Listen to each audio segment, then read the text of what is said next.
जय हिंद दोस्तों। आप सभी का एक बार फिर स्वागत है आपके YouTube चैनल पाथवे पे। तो हम लोग रफ्तार बैच में फिजिक्स में गति का जो नियम है आज हम उसको पढ़ने वाले हैं। न्यूटन का जो गति का नियम है वो कितने प्रकार का होता है ना, ये सारे पॉइंट के बारे में आज हम लोग करेंगे डिस्कशन। तो चलिए हम लोग स्टार्ट करते हैं आज का टॉपिक।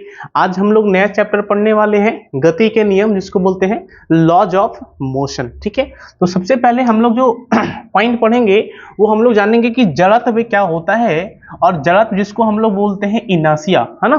तो जड़त्व क्या है? तो जड़त्व किसी वस्तु का गुण होता है ना, जो उसकी गति की अवस्था में किसी भी प्रकार के परिवर्तन का विरोध करता है। कहने का मतलब यह है कि जड़त्व क्या है? तो जड़त्व जो है वो किसी वस्तु का एक गुण है ना। वो कैसा गुण है? वो इस तरह का गुण होता है कि अगर आप उसकी अवस्था में परिवर्तन कीजिएगा तो वो उसको क्या करेगा? विरोध करेगा। कहने का मतलब ये है कि मान लो कि कोई वस्तु जो है वो विरामावस्था में है, तो वो क्या चाहता है कि वो चाहता है कि हम उसी अवस्था में रहें। जैसे वो विराम में है तो वो चाहेगा विराम की अवस्था में रहे। अगर आप चाहिएगा उसको चेंज करने के लिए तो आपको क्या करना होगा? उसका विरोध करना होगा, है ना। या कोई व्यक्ति मान लो कि गति की अवस्था में है तो वो क्या चाहता है कि वो गति की अवस्था में रहे, है ना।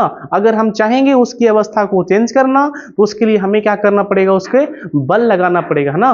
तो जड़त्व क्या है? तो जड़त्व बोलेंगे किसी वस्तु का गुण है जिसके कारण वह अपनी गति की अवस्था में क्या करता है? परिवर्तन का विरोध करता है। उसके बाद हमें देखना है कि जो जड़त्व है उसका जो खोज है जिसको बोलते हैं इन्वेंशन। तो जड़त्व का जो खोज करने वाला है वो कौन है बोलो? तो बोलेंगे गैलीलियो, है ना। तो ये आपका ऑब्जेक्टिव सवाल बनता है कि जड़त्व का जो खोज है वो किसने किया था? तो बोलेंगे गैलीलियो ने किया था ना। और जड़त्व है क्या? तो बोलेंगे किसी वस्तु का गुण है जिसके कारण वो अपनी गति की अवस्था में, है ना, परिवर्तन का क्या करता है? विरोध करता है। ठीक है, अब हम लोग और जानते हैं कि जड़त्व जो है वो कितने प्रकार का होता है ना, टाइप्स ऑफ, जिसको बोलते हैं इनर्शिया। तो जड़त्व जो होता है वो 3 प्रकार का होता है। सबसे पहला जो जड़त्व है वो हमारा कौन सा है? विराम का जड़त्व। दूसरा होता है गति का जड़त्व। तीसरा होता है दिशा का जड़त्व, है ना। तो हम लोग अब स्टेप बाय स्टेप जो है वो इस तीनों को हम लोग डिस्कस करने वाले हैं कि विराम का जड़त्व का मतलब क्या होता है, गति के जड़त्व का मतलब क्या होता है, और दिशा के जड़त्व का मतलब क्या होता है ना। तो सबसे पहले हम लोग देखते हैं विराम का जड़त्व। विराम का जड़त्व का मतलब क्या होता है? बोला शरीर, है ना, शरीर अपनी आराम की स्थिति को बदलना नहीं चाहता बल्कि अपनी आराम की स्थिति को जारी रखना चाहता है। इसे आराम की जड़त्व, है ना, कहा जाता है। कहने का मतलब है, आपको एक एग्जांपल से हम आपको समझा देते हैं। यहाँ पे जैसे ध्यान दीजिएगा, यहाँ पे क्या है कि आपके पास दिख रहा है एक बस है, और इस बस में क्या है? यात्री जो है वो बैठा हुआ है ना। इस बस में क्या है? यात्री जो है यहाँ पे सब जगह बैठा हुआ है। अब ये जो बस है आपका, ये बस जो है वो गति में है ना। ये बस जो है वो किस में है बोलो? ये बस जो है हमारा गति में है ना, ये गति की अवस्था में है। तो आप हमें ये बताओ कि अगर ये बस गति की अवस्था में है तो इसमें जितने भी यात्री बैठे हैं वो सबका जो अवस्था होगा वो कैसा होगा? तो बोलेंगे सब जो है वो गति की अवस्था में है। तो इसमें बैठा व्यक्ति सारा का सारा जो है वो गति की अवस्था में है ना। अगर ये मान लो कि ये हमारा जो कार है वो 20 मीटर पर सेकंड से चल रहा है, हमारा ये जो कार है वो 20 मीटर पर सेकंड से चल रहा है। इसका मतलब क्या हुआ कि इसमें बैठा जितने भी व्यक्ति हैं सारे का जो स्पीड होगा वो कितना होगा? तो बोलेंगे 20 मीटर पर सेकंड। लेकिन अब जरा सोचिए आप कि अचानक मान लो बस जो है ब्रेक लगा देता है ना। तो अचानक मान लो बस का ड्राइवर ब्रेक लगाता है तो बस तो रुक जाएगा, है ना। लेकिन उसमें जो सवार व्यक्ति है, उसमें जो सवार व्यक्ति जो है वो तो गति की अवस्था में ही रहेगा, है ना।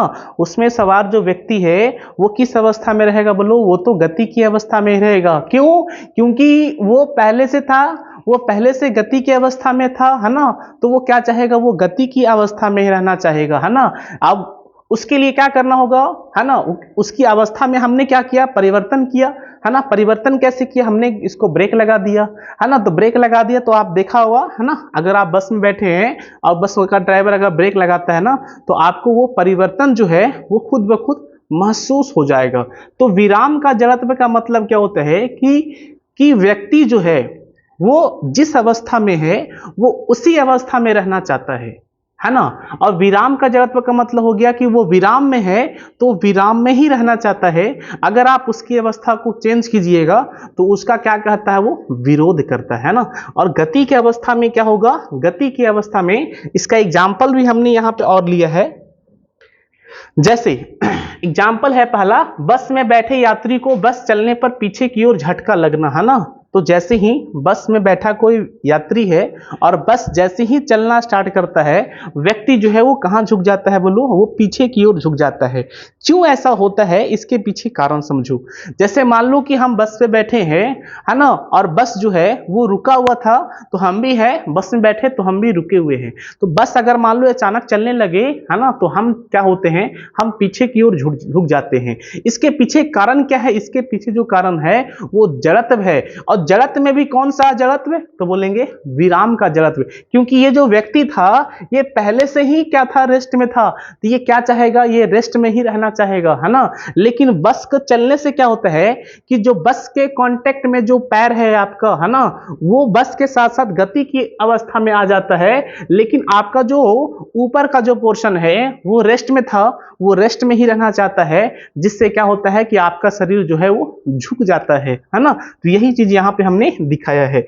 और भी एग्जाम्पल है, जैसे कंबल को छड़ी से पीटने पर धूल कण का अलग होना, है ना।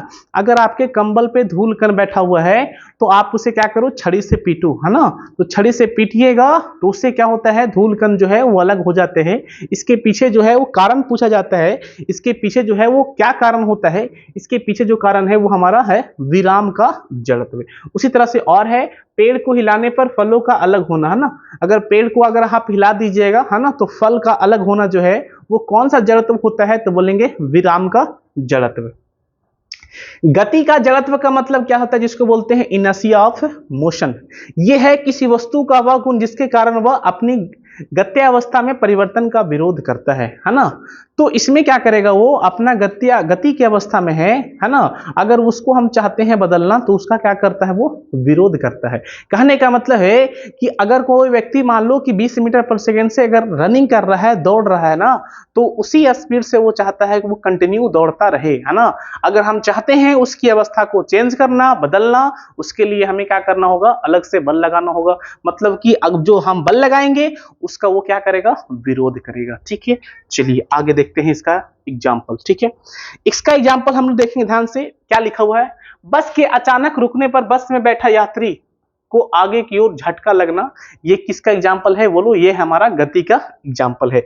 जैसे ध्यान से अगर यहाँ पे आप देखो तो आपको यहाँ पे समझ में आ जाएगा। यहाँ पे एक कार है और कार के ऊपर एक देखो यहाँ पे एक रखा हुआ है टीवी, है ना। कार के जो ऊपर है वो क्या रखा हुआ है, तो कार के ऊपर जो है वो हमारा रखा हुआ है टीवी। ध्यान से देखिएगा, आपको प्रॉपर समझ में आ जाएगा। ध्यान से देखो, ये जो कार है हमारा, वो कार किस में है बोलो, कार जो है हमारा वो गति की अवस्था में है। तो इसमें जो भी सामान है या इसमें जो भी बैठा है वो सारा का सारा जो है वो गति की अवस्था में है। इसका मतलब है कि इसके ऊपर जो टीवी रखा हुआ है वो भी किस अवस्था में होगा, तो बोलेंगे वो भी गति की अवस्था में है। तो गति की अवस्था में है, तो ये जो टीवी है अगर गति की अवस्था में है, इसका मतलब है ये क्या चाहेगा, ये गति की अवस्था में ही रहना चाहेगा, है ना। लेकिन अगर जैसे ही कार जो है वो स्टॉप करता है, मतलब कि ब्रेक लगाता है, तो कार क्या होगा, कार तो हमारा रुक जाएगा, है ना। लेकिन इसके ऊपर जो हमारा रखा हुआ था टीवी, है ना, वो अभी भी किस अवस्था में है बोलो, गति की अवस्था में है। और वो गति की अवस्था में ही रहना चाहेगा, है ना। जिससे क्या होता है कि कार तो रुक जाता है, लेकिन उसके ऊपर जो रखा हुआ आपका सामान है वो कहाँ चला जाता है बोलो, आगे की ओर चला जाता है। ये किसके पीछे, इसके पीछे रीजन क्या है, इसके पीछे जो कारण है वो कारण क्या होता है, वो कारण होता है आपका गति का जड़त्व। तो गति के जड़त्व के कारण ही ये जो हमारा उसकी कार के ऊपर जो वस्तु रखा हुआ था वो आगे की ओर चला जाता है ना। और भी इसका एग्जांपल होगा, आप ध्यान से देखिएगा। चलो नहीं है, नेक्स्ट हमारा है दिशा का जड़त्व, जिसको बोलते हैं इनर्शिया ऑफ डायरेक्शन या डायरेक्शन ऑफ इनर्शिया।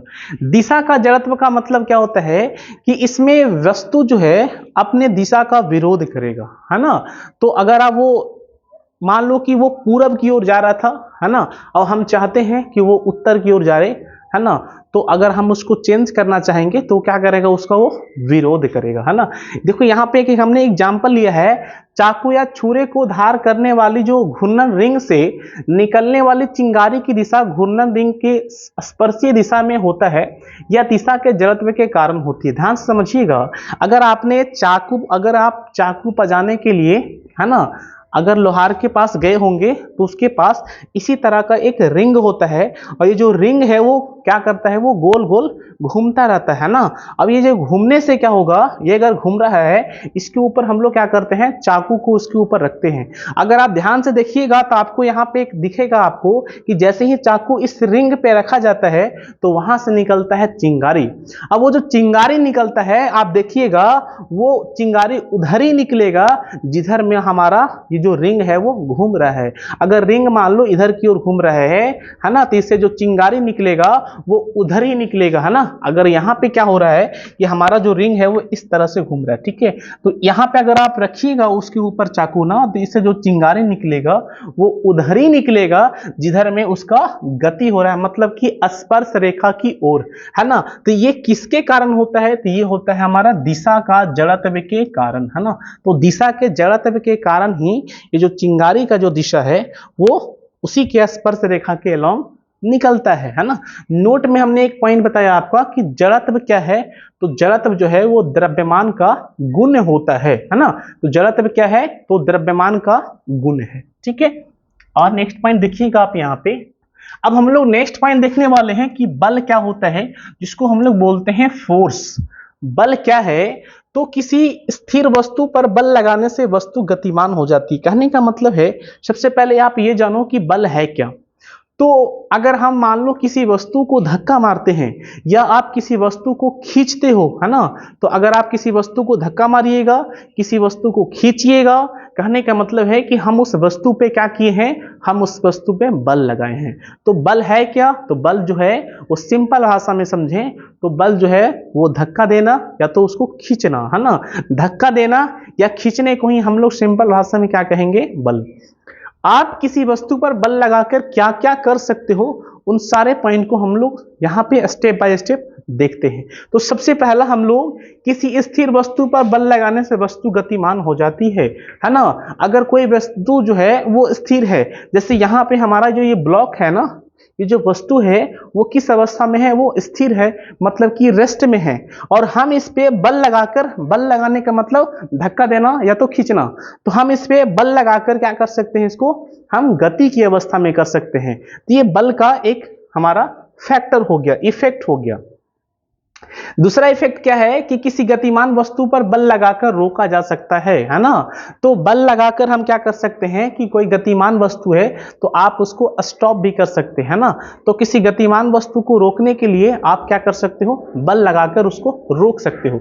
जैसे आप ध्यान से देखे होंगे कि जो आपका फुटबॉल में जो कीपर होता है ना, जो आपका जो कीपर होता है जो बॉल को रोकता है ना, तो मान लो कि बॉल इधर से आया है ना, तो आप देखो ध्यान से कि ये बॉल को क्या कर रहा है, रोक रहा है। तो बॉल जो है, फुटबॉल जो था, इसकी ओर कैसे आ रहा था, वो गति की अवस्था में आ रहा था ना, और ये जो गोलकीपर होता है उसको क्या कर लेता है, वो कैच कर लेता है, जिससे जो है आपका फुटबॉल जो है वो रेस्ट में आ जाता है, मतलब कि विराम की अवस्था में आ जाता है। तो ये जो विराम की अवस्था में जो आया हमारा फुटबॉल, वो किसके कारण आया, तो बोलेंगे इस व्यक्ति के कारण। तो इसने क्या किया, इसने उस पर बल लगाया। तो बल लगाकर हम लोग क्या कर देते हैं कि जो वस्तु गतिमान है उसको हम लोग विराम में ला देते हैं, या जो वस्तु विराम में है हम लोग उसको गति की अवस्था में ला देते हैं। और बल लगाकर हम लोग क्या क्या कर सकते हैं, तो बल लगाकर हम लोग क्या कर सकते हैं, हम लोग उसके चाल में परिवर्तन कर सकते हैं। जैसे मान लो कि ये साइकिल चलाकर जा रहा है, अगर हम इस साइकिल चलाकर जा रहा है जो बच्चा, अगर हम लोग इसको धक्का लगा दें, है ना, तो अगर आप इसको धक्का लगाइएगा तो धक्का लगाने का आपके पास दो तरीका है। एक दो धक्का हम लगा सकते हैं, जिधर ये जा रहा है उधर ही धक्का लगा दीजिए, या तो एक हम धक्का लगा सकते हैं जिधर जा रहा है उसके अपोजिट, है ना। तो आपके पास दो ऑप्शन है ना। इस पे बल लगाने का आपके पास दो ऑप्शन है। एक ऑप्शन क्या है कि जिधर इसका गति है आप उधर ही बल लगा दो, और एक ऑप्शन क्या है जिधर उसका गति है उसके विपरीत दिशा में बल लगा दीजिए, है ना। तो अगर जिधर इसका गति है अगर हम उधर ही बल लगाइएगा तो आप सिंपल सोच सकते हो कि इस साइकिल वाला का जो स्पीड है वो क्या हो जाएगा, बढ़ जाएगा, है ना। लेकिन जिधर इसका गति है अगर उसका अपोजिट में अगर हम बल लगाते हैं, खींच लेते हैं, है ना, तो इसका स्पीड जो है वो क्या हो जाता है, घट जाता है ना। तो बल लगाकर आप इसका स्पीड को बढ़ा भी सकते हो और इसके स्पीड को घटा भी सकते हैं। तो इन दोनों पॉइंट को हमने यहाँ पे कवर किया है। गतिमान वस्तु में गति की दिशा में ही बल लगाया जाए तो वस्तु की चाल क्या होगा, बढ़ेगी। तो वस्तु का चाल कब बढ़ेगा, तो जिधर उसका गति है अगर उधर ही हम लोग बल लगा दें तो उसका चाल क्या होगा, बढ़ जाएगा। और अगर उसकी विपरीत दिशा में अगर हम लोग बल लगा दें तो उसका चाल क्या होगा, बोलो, घट जाएगा। तो तीसरा हमने पॉइंट बताया आपको कि बल लगाकर किसी गतिमान वस्तु की आप चाल में परिवर्तन कर सकते हो। तीसरा क्या है कि बल किसी गतिमान वस्तु की दिशा को बदल सकता है ना। आप बल लगाकर किसी गतिमान वस्तु की दिशा को भी बदल सकते हो ना। जैसे क्रिकेट खिलाड़ी क्या होता है ना, इसके सामने जो बॉल आता है ना, इसके सामने जो बॉल आता है, ये जो क्रिकेट खिलाड़ी है ये अपने अनुसार, है ना, जिधर मन करता है बॉल को उसी दिशा में, है ना, धक्का लगाता है। तो धक्का लगाता है कैसे, बैट से। इसका मतलब है कि हमने बैट से बॉल पर क्या किया, बोलो, बल लगाया, है ना। तो बल लगाकर हमने क्या किया, बॉल का दिशा को ही चेंज किया, है ना। आप बॉल को ऐसे फेंकते हो ना, लेकिन हम बॉल को अगर ऐसे फेंकते हैं तो बॉल जो है वो इसी दिशा में जा रहा है, लेकिन वहां पे जो खिलाड़ी है जो खेल रहा है ना, वो उसकी दिशा को अपने मन के अनुसार बॉल को किसी भी दिशा में मार सकता है, या आपको बॉल के अपोजिट दिशा में वो मार सकता है या इधर मार सकता है ना। जिधर मन करे आप उसको मार सकते हो। तो ये कैसे होता है, तो हम लोग बैट से बॉल पे क्या करते हैं, बल लगाते हैं, और बल लगा के हम लोग बॉल का जो दिशा है उसको ही क्या कर देते हैं, बदल देते हैं। ठीक है। किसी पर बल लगाकर उसकी आकार को बदला जा सकता है ना। तो आप बल लगाकर उसकी आकार को भी बदल सकते हैं। जैसे मेरे पास पेन है, हम इस पे अगर जोर से अगर बल लगा दे तो ये टूट भी सकता है। टूटने से क्या होगा, इसका आकार में क्या होगा, परिवर्तन हो जाएगा। या तो आपने देखा होगा कि एक तुम्हारा, है ना, एक्यूप्रेशर वाला जो बॉल होता है ना, जिसको आप ऐसे से पंच करना होता है, तो उसमें क्या होता है कि जैसे आप उसको दबाइएगा, है ना, तो उसका आकार क्या होगा, बदल जाएगा, है ना। फिर छोड़िएगा, फिर वो अपना ओरिजिनल पोजीशन पे आ जाएगा। तो आप उस पर दबाने का मतलब क्या है, बल लगाना। तो आप बल लगाकर क्या कर सकते हो, उसके आकार में भी परिवर्तन ला सकते हो। तो ये 5 हमने इफेक्ट बताया जिससे, है ना, ये 5 इफेक्ट किसका है, बोलो, बल। तो अब बल लगाकर क्या क्या कर सकते हो, हाँ, तो ये 5 पॉइंट हमने आपको डिस्कस किया है। तो अब हम लोग जो देखने वाले हैं वो देखेंगे गति का नियम, है ना। अब हमने पॉइंट को देखा था, बल को देखा था, अब हम लोग देखने वाले हैं गति का नियम, जिसको बोलते हैं लॉज ऑफ मोशन। ध्यान समझिएगा, ये गति का नियम क्या है, लॉज ऑफ मोशन क्या है। ठीक है। तो सबसे पहला जो हम लोग पॉइंट देखने वाले, इसमें सबसे पहला हम लोग जानेंगे खोज, है ना। तो सबसे पहले हम लोग देखेंगे गति के नियम का खोज। तो गति के नियम का खोज जो करने वाला व्यक्ति है वो कौन है, सर आइजैक न्यूटन, है ना, जिसको हम लोग क्या बोलते हैं, सर आइजैक न्यूटन। तो गति के नियम का खोज किसने किया, सर आइजैक न्यूटन। आप उनका फिगर भी देख सकते हो, है ना, ये है आपका सर आइजैक न्यूटन, और इन्होंने ही गति के नियम का खोज किया। ठीक है। अच्छा, सर आइजैक न्यूटन जो थे एक बुक लिखे, है ना, एक किताब लिखे, और उस किताब का नाम क्या था, उस किताब का जो नाम था उसको बोलते हैं प्रिंसिपिया, है ना। क्या बोलते हैं उसको, हम लोग बोलते हैं प्रिंसिपिया। तो सर आइजैक न्यूटन ने एक किताब लिखा, उस किताब का नाम है प्रिंसिपिया। और कब लिखा, तो हम लोग बोलेंगे 5 जुलाई 1987 ईस्वी को, है ना। तो 5 जुलाई 1987 ईस्वी को, है ना, सर आइजैक न्यूटन ने एक बुक लिखा, उस बुक का नाम क्या था, प्रिंसिपिया था। ठीक है। तो आपसे यहाँ पे सवाल बनता है कि गति का जो नियम है उसका खोज किसने किया, तो बोलेंगे सर आइजैक न्यूटन ने, है ना। सर आइजैक न्यूटन ने एक किताब लिखा था जिसका नाम क्या था, प्रिंसिपिया था। कब लिखा था, तो बोलेंगे 5 जुलाई 1987 ईस्वी को। अब हम लोग फर्स्ट पढ़ने वाले हैं गति के नियम। तो गति का जो नियम है वो 3 होता है, फर्स्ट, सेकंड, थर्ड। तो सबसे पहले हम लोग देखेंगे कि फर्स्ट नियम क्या होता है। गति का फर्स्ट नियम का पहले आप लोग स्टेटमेंट देख लीजिए। बोला है कोई वस्तु स्थिर अवस्था में ही रहती है या गति में ही, तो स्थिर वेग से गति में रहती है जब तक उस पर कोई बाहरी बल ना लगाया जाए। तो आपका गति का जो प्रथम नियम है वो क्या बताता है कि कोई व्यक्ति या कोई वस्तु या कोई कण अगर वो विराम की अवस्था में है तो वो विराम की अवस्था में ही रहेगा, या कोई वस्तु गति की अवस्था में है या तो फिर एक समान वेग से गति की अवस्था में है तो उसी अवस्था में वो रहना चाहेगा। वो तब तक उसी अवस्था में रहना चाहेगा जब तक कि उस पर बाहर से कोई बल ना लगाया जाए। कहने का मतलब यह है कि जैसे फुटबॉल जो है इस पे रखा हुआ है ना, एक मेज पे हमारा फुटबॉल रखा हुआ है, तो ये फुटबॉल जो है वो किस अवस्था में है बोलो? ये जो फुटबॉल है हमारा वो विराम की अवस्था में है। तो ये जो टेबल पे जो फुटबॉल है हमारा वो विराम की अवस्था में कब तक रहेगा?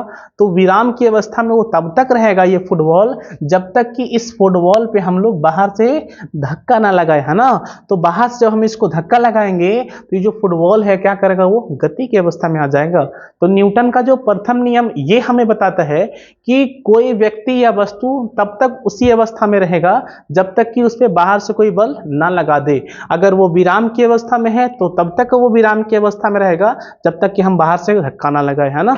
या तो फिर एक समान वेग से गति कर रहा है तो तब तक उसी अवस्था में रहेगा जब तक कि कोई बाहर से बल ना लगा जाए, है ना। और इसी को बोलते हैं हम लोग न्यूटन का फर्स्ट नियम, ठीक है। अब हम लोग न्यूटन का फर्स्ट नियम पढ़ने के बाद जो है हम लोग जानेंगे संवेग, है ना। तो अब हम लोग देखने वाले हैं संवेग क्या होता है, ठीक है। तो सबसे पहले आप जानो संवेग है क्या। तो संवेग कुछ नहीं है, द्रव्यमान तथा वेग के गुणनफल को हम लोग बोलते हैं संवेग, है ना।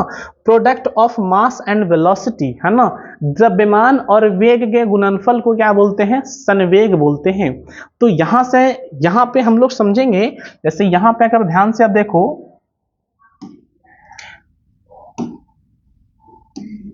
अब यहां पे आप देखिएगा,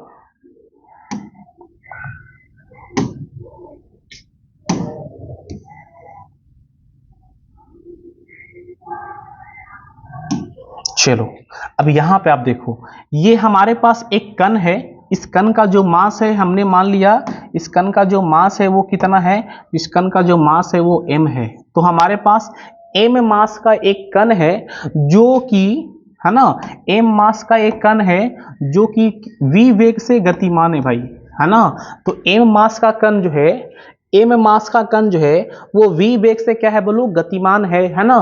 तो इसका संवेग क्या होगा, है ना। तो संवेग हम लोग को निकालना है, संवेग जिसको बोलते हैं मोमेंटम, है ना। संवेग को हम लोग डिनोट करते हैं p से, ठीक है। तो संवेग क्या बोला है? द्रव्यमान गुना वेग।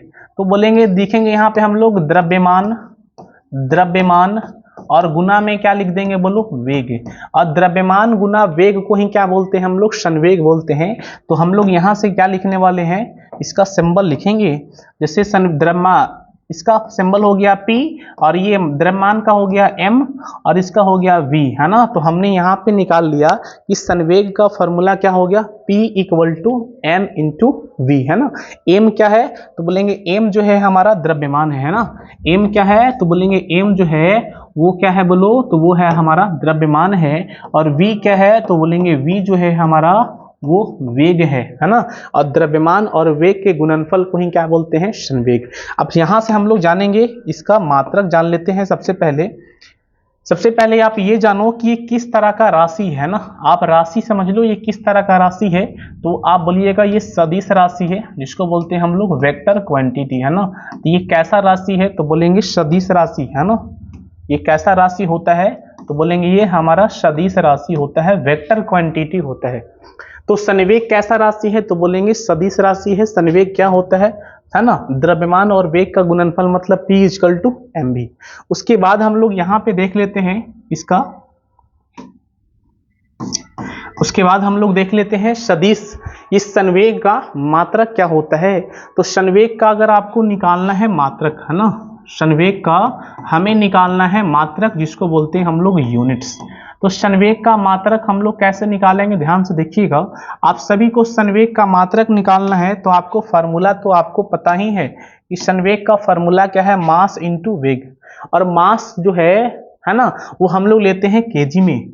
तो मास तो हम लोग ले लेंगे केजी में, तो ये केजी हो जाएगा। और वेग का जो मात्रक होता है वो मीटर पर सेकंड स्क्वायर होता है, ये हो जाएगा हमारा केजी पर मीटर, है ना, केजी मीटर पर सेकंड, है ना, क्या होगा बोलो, केजी मीटर पर सेकंड। और इसी को आपको ऐसा मिलेगा लिखा हुआ कहीं पे, केजी हो जाएगा, यहां से मीटर हो जाएगा, और सेकंड का पावर माइनस में 2, है ना, सेकंड का पावर माइनस में 2 नहीं, सेकंड का पावर माइनस में 1।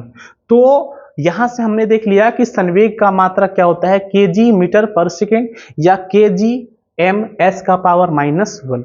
अब यहां से एक पॉइंट आप और जान लो कि इसका बीमा, है ना, इसका बीमा जान लो, इसका डायमेंशन क्या होता है, और डायमेंशन हम लोग कैसे निकालते हैं उसको भी यहाँ पे हम लोग देख लेते हैं। बीमा निकालने के लिए भी आपको फॉर्मूले का जरूरत है, और हमें बीमा किसका निकालना है, हमें बीमा निकालना है संवेग का। और जिसका भी बीमा निकालना होता है उसको आपको क्या करना है, एक ब्रैकेट के अंदर बंद कर देना है, हमने बंद कर दिया। हमें जो बीमा निकालना है वो किसका निकालना है बोलो, संवेग का। तो आपको संवेग का अगर बीमा निकालना है, ध्यान से देखिएगा, ये फॉर्मूला है द्रव्यमान, और द्रव्यमान का हमने आपको बताया है कि उसका जो बीमा होता है वो क्या होता है बोलो, तब बोलेंगे कैपिटल एम होता है।